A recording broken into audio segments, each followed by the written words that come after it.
ഇന്നത്തെ അതിപ്രധാനമായ ഒരു വാർത്ത, അതിവേഗ റെയിൽ വരും കേട്ടോ. പക്ഷേ ഇത് നമ്മുടെ പിണറായി ചേട്ടൻ്റെ റെയിലല്ല, മഞ്ഞക്കുറ്റി റെയിലല്ല. ഇതിനകത്ത് മഞ്ഞക്കുറ്റിയുമില്ല, പച്ചക്കുറ്റിയുമില്ല, ഒരു കുറ്റിയുമില്ല. പില്ലറാണ് പ്രധാനം. 500 കിലോമീറ്റർ, 475 കിലോമീറ്റർ മറ്റേ വരുന്നു. അതിൽ 20 കിലോമീറ്റർ ഒഴിച്ച് ബാക്കി മുഴുവൻ പില്ലറാണ്, ഉയർന്ന പില്ലറാണ്. ഇപ്പോൾ തിരുവനന്തപുരം കഴക്കൂട്ടം മേൽപ്പാലം നിൽക്കുന്ന പോലെ, പല സ്ഥലങ്ങളിലും മേൽപ്പാലങ്ങൾ നിൽക്കുന്നത് പോലെ, കൊച്ചി മെട്രോ പോകുന്ന പോലെ താഴെ കൂടെ ആളുകൾക്ക് സഞ്ചരിക്കുകയും പോവുകയൊക്കെ ചെയ്യാം. നിർമ്മാണ സമയത്ത് മാത്രം മാറിക്കൊടുക്കണം എന്നുള്ളത്. നിർമ്മാണം കഴിഞ്ഞാൽ തൂണ് നിൽക്കുന്ന സ്ഥലം ഒഴിച്ച് ബാക്കി സ്ഥലമെല്ലാം പ്രയോജനപ്പെടുത്താൻ കഴിയും. തുരങ്കമാണ് പിന്നൊരു സംവിധാനം. അതും 20 കിലോമീറ്റർ തുരങ്കം പറയുന്നുള്ളൂ. തിരുവനന്തപുരത്ത് പൂജപ്പുര മുതൽ തിരുവനന്തപുരം എയർപോർട്ട് വരെ തുരങ്കം പറയുന്നു. അതോടൊപ്പം തന്നെ തിരുവനന്തപുരം എയർപോർട്ട് കഴിഞ്ഞാൽ നെടുമ്പാശ്ശേരി എയർപോർട്ടിലേക്കാണ് ഇത് പിന്നെ പോകുന്നത്. അത് നെടുമങ്ങാട് വഴിയൊക്കെയാണ് പോകുന്നത്. ഞാൻ എൻ്റെ റൂട്ട് ഈ പറയുന്ന പോലെ പുതിയ റൂട്ടാണ്. റെയിൽവേ കണക്ടിവിറ്റി ഇല്ലാത്തൊരു റൂട്ടിലൂടെയാണ് ഇത് പോകുന്നത്. നെടുമ്പാശ്ശേരി വിമാനത്താവളത്തിന് സൈഡിൽ കൂടെ പോകും. കണ്ണൂർ കരിപ്പൂർ വിമാനത്താവളത്തിൻ്റെ അടുത്ത് പോകും. കണ്ണൂർ വിമാനത്താവളത്തിൻ്റെ 12 കിലോമീറ്റർ അപ്പുറത്തുള്ള ചക്കരക്കൊല്ലി എന്ന് പറയുന്ന സ്ഥലം വരെ പോകും. പിന്നെ അവിടെ നിന്ന് 12 കിലോമീറ്ററേ ഉള്ളൂ വിമാനത്താവളത്തിലെത്താൻ.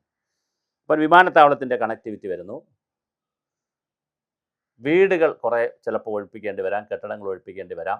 അല്ലാതെ വ്യാപകമായ ഒഴിപ്പിക്കൽ വരുന്നില്ല. ഈ തൂണ് നിൽക്കുന്ന സ്ഥലത്ത് ഒഴിപ്പിച്ചല്ലേ കഴിയുള്ളൂ. വ്യാപകമായ ഒഴിപ്പിക്കൽ വരുന്നില്ല. അതുകൊണ്ട് തന്നെ ഇതിന് പച്ചക്കൊടി കാണിക്കാനാണ് ഉപസമിതിയുടെ തീരുമാനം എന്നാണ്. 5 സിറ്റിംഗ് ഉപസമിതി നടത്തി. അതിലൊരു പരിസ്ഥിതി ആക്ടിവിസ്റ്റ് ഉണ്ട്, പിന്നെ CDSൻ്റെ ആളുണ്ട്, റെയിൽവേയുടെ ആളുകളുണ്ട്, ഫിനാൻസിൻ്റെ ആളുകളുണ്ട്. ഇവരെല്ലാം ചേരുന്ന ഒരു 5 അംഗ സമിതിയാണ് ഇത് പരിശോധിക്കുന്നത്. അപ്പോൾ അവരുടെ 5 സിറ്റിങ്ങിലും ഇത് പോസിറ്റീവായി നീങ്ങുന്നു എന്നാണ് ഇപ്പോൾ പുറത്തു വരുന്ന വാർത്ത. അങ്ങനെയാണെങ്കിൽ തിരുവനന്തപുരം പൂജപ്പുര മുതൽ എയർപോർട്ട് വരെ പോയി പിന്നെ കണ്ണൂർ ചക്കരക്കൊല്ലി വരെ പോകുന്ന, കണ്ണൂർ വരെയുള്ളൂ പോകുന്ന അതിവേഗ ട്രെയിൻ വരാൻ സാധ്യതയുണ്ട്. 800 രൂപയാണ് ഇതിൽ ചാർജ് പറയുന്നത്. 3-3.5 മണിക്കൂർ കൊണ്ട് കണ്ണൂർ എത്തുന്ന കഥയാണ് പറയുന്നത്. 60,000 കോടി രൂപയാണ് ചെലവ് പറയുന്നത്. 40% തുക ക്രൗഡ് പുള്ളിങ്ങിലൂടെ വരണം എന്നാണ് പറയുന്നത്. ശ്രീധരനാണ്, മെട്രോമാൻ ശ്രീധരനാണ് ഇതിൻ്റെ പ്രോജക്റ്റ് തയ്യാറാക്കിയത്. ശ്രീധരൻ അറിയപ്പെടുന്ന സംഖ്യയാണ്. BJPയുടെ മുഖ്യമന്ത്രി സ്ഥാനാർത്ഥിയായിട്ട് മത്സരിച്ച ആളാണ്. പക്ഷേ എന്നാലും അദ്ദേഹം തയ്യാറാക്കുന്ന റിപ്പോർട്ടിൽ കേരളത്തിന് കുഴപ്പമൊന്നുമില്ല, എല്ലാവർക്കും ഇഷ്ടമാണ്. അതിൽ വേറെ വിവാദവും തർക്കവും ഭാഗ്യത്തിനുണ്ടായില്ല. പക്ഷേ നിർഭാഗ്യവശാൽ ഇത്തരം വിഷയത്തിൽ ഒരു സംഘി അല്ലെങ്കിൽ BJPക്കാരനുണ്ടാക്കുന്ന പ്രോജക്റ്റ് എന്തിന് എന്നൊരു ചോദ്യം ആരും ചോദിച്ചില്ല. അത്ര കണ്ട് ഭാഗ്യം. ആ വിവാദം എന്തായാലും ഉണ്ടായില്ല. അതൊരു വേറൊരു അത്തരത്തിൽ സാധാരണ അത്തരൊരു വിവാദമൊക്കെ വരേണ്ടതാണ്, പക്ഷേ എന്തുകൊണ്ടോ വന്നില്ല. മറ്റൊരു വളരെ പ്രധാനപ്പെട്ട കാര്യം, കേരളത്തിൽ ജനിച്ചു വളർന്ന MS സ്വാമിനാഥൻ എന്ന വലിയ വിഷണറി ആയിട്ടുള്ള, ലോകം മുഴുവൻ അംഗീകരിച്ച ഹരിത വിപ്ലവത്തിൻ്റെയൊക്കെ ആളായിരുന്ന ഡോക്ടർ MS സ്വാമിനാഥൻ്റെ സേവനം കേരളം പ്രയോജനപ്പെടുത്തിയില്ല. അതുപോലെ മിൽമ അമുൽ കുര്യൻ്റെ പ്രയോജനം ഗുജറാത്തുകാരാണ് പ്രയോജനപ്പെടുത്തിയത്, കേരളം പ്രയോജനപ്പെടുത്തിയില്ല. കേരളത്തിൽ ജനിച്ചു വളർന്ന ഒരു മലയാളി വിദഗ്ധൻ്റെയും ഒരു സാങ്കേതിക വിദഗ്ധൻ്റെയും സഹായം, സേവനം സർക്കാർ പ്രയോജനപ്പെടുത്തിയിട്ടില്ല. ആദ്യമായിട്ടാണ് ശ്രീധരൻ്റെ സേവനം. അദ്ദേഹത്തിന് വയസ്സ് നല്ല സീനിയർ സിറ്റിസനാണ്, വളരെ സീനിയറായിട്ടുള്ള സിറ്റിസനാണ്. അദ്ദേഹത്തിൻ്റെ ഏറ്റവും സായന്ത കാലത്തെങ്കിലും അല്ലെങ്കിൽ അദ്ദേഹത്തിൻ്റെ സായാഹ്ന കാലത്തിലെങ്കിലും അദ്ദേഹത്തിൻ്റെ സേവനം പ്രയോജനപ്പെടുത്തുന്നതിൽ മറ്റൊരു കൾച്ചർ കേരളത്തിൽ ഡെവലപ്പ് ചെയ്യുകയാണ്.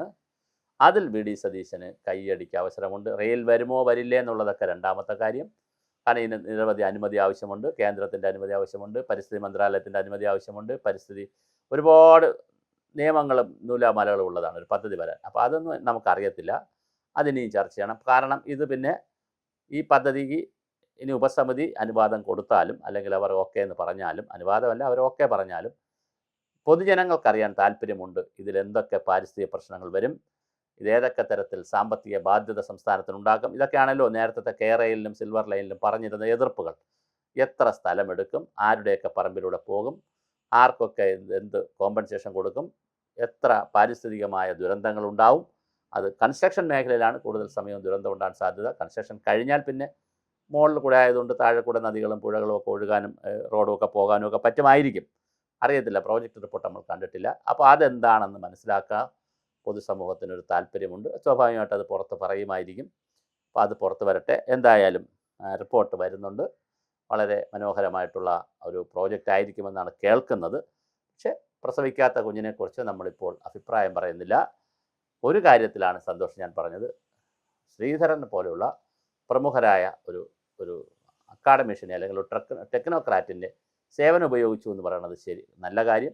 ഇങ്ങനെ ടെക്നോക്രാറ്റുകളായിട്ടുള്ളവരെയും അതുപോലെ തന്നെ സയൻറ്റിഫിക് കമ്മ്യൂണിറ്റിയുമൊക്കെ അവരുടെ പിന്നാമ്പുറം അന്വേഷിച്ച് നടക്കാതെ അവരെ പൊസിഷൻ ചെയ്ത് സ്റ്റേറ്റിൻ്റെ വികസനത്തിന് വേണ്ടി പ്രയോജനപ്പെടുത്തുന്ന ഒരു പോസിറ്റീവ് കാര്യം ഇതിനകത്ത് വന്നിട്ടുണ്ട്.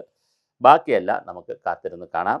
റിപ്പോർട്ട് 2 ആഴ്ചയ്ക്കകം നടക്കുമെന്നാണ് പറയുന്നത്. ഇനി 2 സിറ്റിംഗ് കൂടി ഈ ഉപസമിതി ഉണ്ടെന്ന് കേൾക്കുന്നു. അപ്പോൾ 7 സിറ്റിംഗ് കഴിയുമ്പോൾ ഉപസമിതിയുടെ അഭിപ്രായം ഉപസമിതി കൊടുക്കട്ടെ. നമുക്ക് എന്തായാലും കാത്തിരുന്ന് കാണാം. കേരളത്തിൽ ഈ പറയുന്ന പോലെ പുതിയ റെയിൽ വരുമോ? വരികയാണെങ്കിൽ അതിൻ്റെ പാരിസ്ഥിതിക പ്രശ്നങ്ങൾ എന്തൊക്കെയാണ്?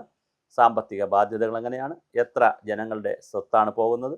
എത്ര ജനങ്ങൾക്ക് കോമ്പൻസേഷൻ കൊടുക്കേണ്ടി വരും? ഇതിൻ്റെയൊക്കെ സാമ്പത്തികം എങ്ങനെയാണ് കണ്ടെത്തുക? അങ്ങനെയുള്ള നിരവധി ചോദ്യങ്ങൾ ഇപ്പോൾ ചോദ്യങ്ങളായി നിൽക്കുകയാണ്. ഇവയ്ക്ക് ഉത്തരം കിട്ടുമെന്ന് തന്നെ നമുക്ക് പ്രതീക്ഷിക്കാം.